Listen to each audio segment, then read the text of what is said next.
Welcome back to video 4 on double angles and other formulas to help us prove these identities we're learning. In this section or example, we're asked to use the lowering power formulas to lower the power of sine to the fourth x times cosine squared x. It will be helpful to remember the power lowering formulas as given here, where we have sine squared x equals 1 minus cosine 2x over 2, and also cosine squared x equals 1 plus cosine 2x over 2. The first thing I'll do is I'll break up sine to the fourth x into two separate pieces. I'll list them as sine squared x times sine squared x, and then I'll multiply that to cosine squared x. Once I have these, I'm going to replace my sine squared x's, with 1 minus cosine of 2x over 2. These are all multiplied together, so we will have 1 minus cosine 2x over 2 times 1 minus cosine 2x over 2, and then cosine squared x will be 1 plus cosine of 2x over 2. Notice that all my denominators are 2's. I have 3 denominators of 2. 2 times 2 times 2 gives me 1/8. And now I can rewrite these factors as binomials. 1 minus cosine of 2x times 1 minus cosine of 2x times 1 plus cosine of 2x.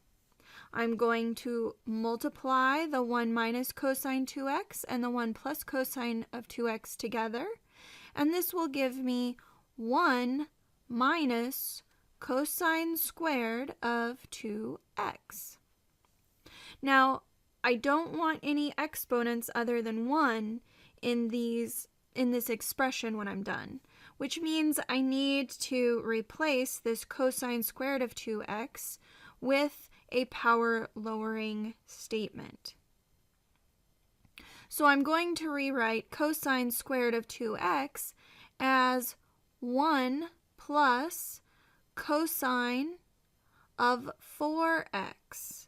And this is done. I can do this because remember when I went from cosine squared of 2x, I had an x as my angle, and I doubled it.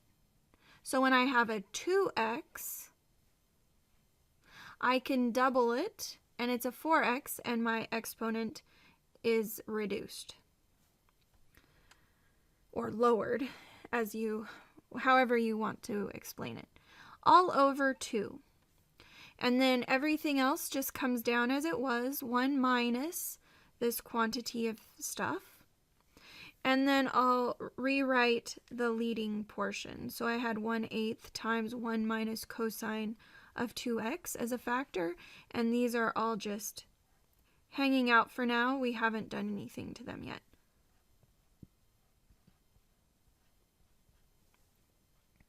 Now I'm going to distribute this negative through and get a common denominator.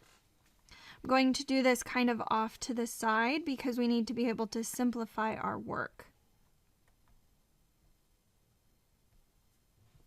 Notice that if I have 1 minus 1/2 minus cosine of 4x over 2, I can simplify this 1 to a 2 over 2. That's equivalent. A 2 over 2 is equivalent to 1. Minus 1/2 just gives me 1/2 minus cosine of 4x over 2. This means that the second binomial will have a common factor of 1/2.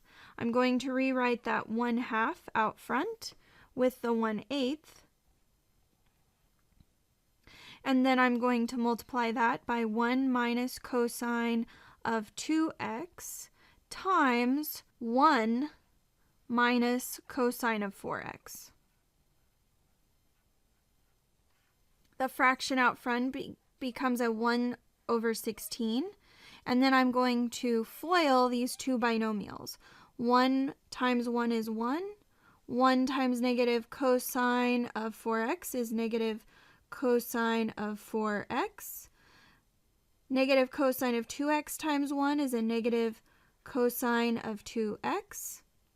A negative cosine of 2x times a negative cosine of 4x becomes a positive cosine of 2x times cosine of 4x. And that's my final answer. This one is tricky, very tricky. It takes some practice to get it right. And this is something that you could easily be asked on a test. See if you can reattempt this and get this right on your own. Now, we have to prove that the half angle for tangent is equal to sine of the whole angle over 1 plus cosine of the whole angle. That's kind of how you could think about this. So the first thing I'm going to do is just make a little statement for ease of calculation purposes. And I wouldn't say this is super intuitive until you see it once or twice, but I'm going to let u over 2 be an angle theta. And so I'm going to make a substitution where theta is equal to u over 2. And then on top of that, since I also have u's that I need to substitute, I'm going to remind myself that if theta is equal to u over 2, then 2 theta is equal to u.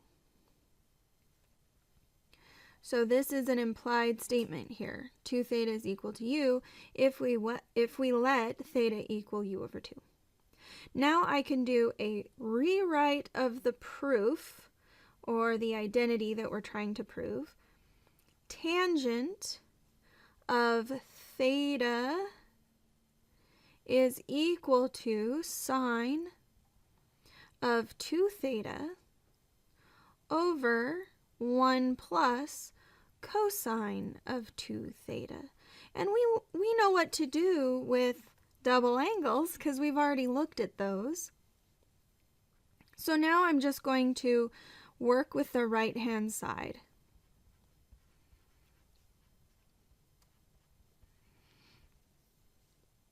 So I'll substitute sine of 2 theta with 2 sine theta cosine theta.